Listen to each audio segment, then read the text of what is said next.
पुष्कर राज की 24 कोसीय परिक्रमा का महत्व है। ये खुद मैं पैदल चल के, मतलब इन सब के साथ में पैदल चल के और जो यात्रा का परमानंद प्राप्त किया, आनंद परमानंद प्राप्त किया, उसकी अनुभूति मुझे अंदर से हो रही है। तीर्थनगरी पुष्कर में गायत्री शक्तिपीठ के तत्वावधान में प्रतिवर्ष की भांति इस वर्ष भी दशम पुष्कर अरण्य प्रदक्षिणा रविवार से भारी बरसात के बीच शुरू हुई, जिसका आज समापन हो गया। यात्रा के समापन के अवसर पर आरटीडीसी अध्यक्ष धर्मेंद्र सिंह सहित काफी संख्या में लोग यात्रा में मौजूद रहे। प्रतिवर्ष की भांति इस वर्ष भी पुष्कर अरण्य तीर्थ के 24 कोसीय और 84 कोसीय प्रदक्षिणा आयोजित की गई थी। इस पदयात्रा में सैकड़ों श्रद्धालु शामिल हुए। रथ यात्रा में 40 से 50 गाड़ी में श्रद्धालु टोली के रूप में पुष्कर क्षेत्र के सभी गांवों में गए। इनके द्वारा यात्रा में घर घर गायत्री यज्ञ स्थापना के गंगा जल की स्थापना की गई। इसके अलावा प्रमुख तीर्थों और शिवालयों में यज्ञ अभिषेक किया गया। पुष्कर अरण्य के हर गांव में 2 वृक्ष सुरक्षा हेतु जाली देकर वृक्षारोपण भी किया गया। रथ के साथ चलने वाले शक्ति कलश में प्रमुख तीर्थ स्थलों मंदिरों से पवित्र जल संचित कर तथा यात्रा के रास्ते में आने वाले तीर्थ स्थलों का पावन जल को भी शक्ति कलश में संचित कर अंतिम दिन समापन के अवसर पर ब्रह्म घाट पर इस जल से पंचामृत के साथ तीर्थराज पुष्कर का अभिषेक किया गया।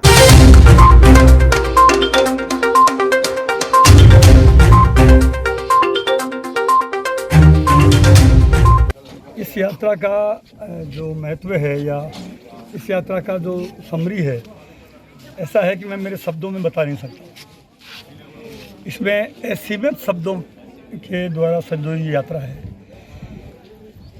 पुष्कर का महत्व तो पूरी दुनिया में जाना जाता है, और पुष्कर राज का और ब्रह्मा जी का, लेकिन पुष्कर राज की 24 कोसीय परिक्रमा का महत्व है। ये खुद मैं पैदल चल के और इतने श्रद्धालुओं के साथ चला हूँ, जो जिनकी संख्या 500 से ज़्यादा है, उनके साथ चला हूँ। पूरे राजस्थान के लोग हैं, अजमेर के, पुष्कर के, राजस्थान के अलग अलग ज़िलों के, कुछ मध्य प्रदेश के हैं, हरियाणा के हैं, महाराष्ट्र के हैं, 2-3 साथी नेपाल के भी हैं। मतलब इन सब के साथ में पैदल चल के और जो यात्रा का परमानंद प्राप्त किया, आनंद परमानंद प्राप्त किया, उसकी अनुभूति मुझे अंदर से हो रही है। मैं जिस दिन आया था, गायत्री परिवार ने मुझे बुलाया और मुझे केवल ये कहा कि आप आएंगे, निमंत्रण दिया। मैंने आपको स्वीकृति दी थी कि मैं ज़रूर आऊँगा, लेकिन ये इतना ही बताया कि मैं आपको कार्यक्रम में मैं आपके श्रद्धालुओं से मिल के, मेरा जैसा कि नेता आते हैं, अपना भाषण दिया और झंडी दिखाई और अपने काम में हम वापस भी जाओ। लेकिन मुझे वहाँ गायत्री परिवार के साथ बैठ के मुझे ऐसा महसूस हुआ अंतरात्मा से कि न मैं ये योजना लेके आया था, न कोई मेरे माइंड में थी। मुझे मेरे गांव जाना था, गांव से वापस जयपुर जाना था।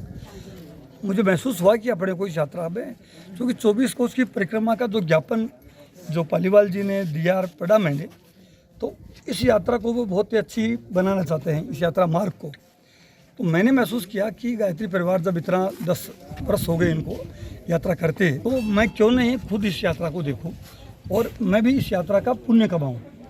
वास्तव में मैं जिस दिन, आज 5 दिन हो गए हैं, मैं पूरी परिक्रमा मार्ग में मैं पैदल घूमा हूं, पानी में और पहाड़ी के ऊपर जो माता जी का मंदिर है, माकड़ोल माता जी के मंदिर से जो ही हम होकरा उतरे, पूरा एक तरह से सीधी पहाड़ी पे चल के, और वो ऐसा रास्ता था जहाँ मतलब केवल जानवर, गाय, भैंस, बकरी ही चल सकती है, उसमें आदमी का चलना बहुत कठिन है। मुझे ये यात्रा के जो संचालक हैं, इन्होंने कहा भी कि आप पैदल नहीं चल पाओगे, क्योंकि चढ़ाई भी बहुत है, फिर पूरा पहाड़ के अंदर से गुजरना पड़ेगा, तो आप गाड़ी से आ जाइए दूसरे। मैंने कहा नहीं, जब मैंने संकल्प किया है कि, और मुझे ऐसा उत्साह बना कि मैं पैदल चलूँगा, और मैं कामयाब भी हुआ पैदल चला में। तो इस यात्रा के बहुत अनुभव हुए। इसमें जितने भी जो हमारे प्रदेश के यशस्वी और लोकप्रिय मुख्यमंत्री सम्माननीय अशोक गहलोत जी ने, वैसे राजस्थान के जन कल्याण के लिए बहुत से काम किए हैं, मंदिरों के लिए बहुत से काम किए हैं, गाय की सेवा के लिए बहुत से काम किए हैं। हमारे नांदगांव में तो बहुत बड़ी गौशाला है, आपको पता है। उस गौशाला का जो उद्घाटन है, हमारे कांग्रेस के राष्ट्रीय अध्यक्ष श्रीमती सोनिया गांधी जी ने किया था।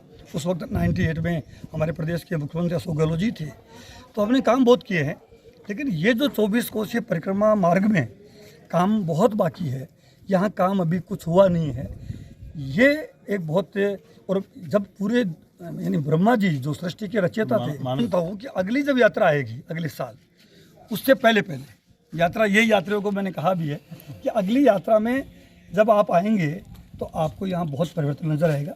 जो असुविधाएं इस बार हुई, क्योंकि मेरा भी अचानक आने का प्लान था, मुझे नहीं, मैं समझता हूँ इस क्षेत्र में भी बहुत कम लोगों को पता थी कि 24 कोस की परिक्रमा मार्ग ये है।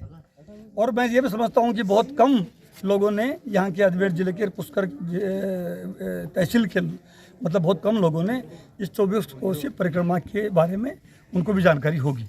लेकिन अब ये जानकारी हुई है, मैं सारी जितने भी इसमें हर्डल्स क्या हैं, कैसे हो सकता है, ये माननीय मुख्यमंत्री जी को पूरी यात्रा का वृत्तांत बताऊंगा, क्या कठिनाई है उसके बारे में बताऊंगा। और निश्चित रूप से वो हर तहसील को, हर विधानसभा क्षेत्र को उन्होंने बहुत कुछ बजट में दिया है। तो इस बार ये जो पुष्कर का जो बजट होगा, स्पेशल पुष्कर सरोवर, ब्रह्मा जी का मंदिर और 24 कोसीय परिक्रमा मार्ग में आने वाले जितने भी तीर्थ स्थल है उनका और सड़कों का और जो यात्री ठहराव के लिए जो कुछ कर सकेंगे वो सारा मैं मतलब ये पूरी वृत्तांत मुख्यमंत्री जी बताऊंगा। उम्मीद करता हूँ जैसा वो सबको मांगने पे दिया है, तो धार्मिक स्थल है, इसके लिए तो वो बिल्कुल उनके द्वार जो हैं, हमारे मुख्यमंत्री जी के, हमारे सरकार के द्वार। श्री लक्ष्मी विहार, फाइसागर रोड, अजमेर।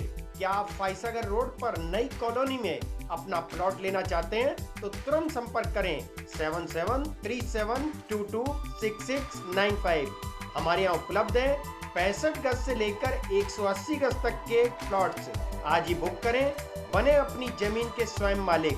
अगर आप बना बनाया मकान भी लेना चाहते हैं तब भी संपर्क करें 8302503428। श्री लक्ष्मी विहार, फाइसागर रोड, अजमेर।